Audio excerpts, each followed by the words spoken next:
Let's make turkey noodle soup. This is a great way to use leftover turkey or chicken or any bone-in or boneless pieces that you have. Whatever you have, we're going to start by throwing it into a pot and filling it with water. You can add any scraps of onion, celery, carrots that you have, and you're going to reduce it by a third, then strain the mixture. Once you've gotten it strained into a bowl, you're going to take out any pieces of the meat that you want to use and add them to the broth bowl.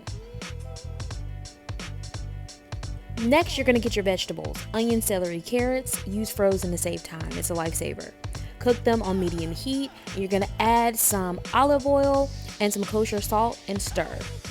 While that's cooking up, you're going to go ahead and skim any fat off the top of your stock bowl.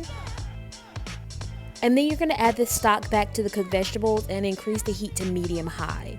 Now you're going to season. I'm using everything but the leftovers, as well as some chicken bouillon seasoning, as well as salt and pepper to taste. Now that it's all seasoned, you're going to add a slurry of cornstarch and water, add it to the pot, and let it go for about 5 minutes. It's going to thicken up just a bit, and once it's thickened, add your noodles in. 1 cup, no more, trust me. The noodles are going to continue to absorb the liquid even though the pot is not on anymore. And once you've allowed it to sit, the noodles are fully cooked and you come back to this beautiful silky soup that you're ready to enjoy.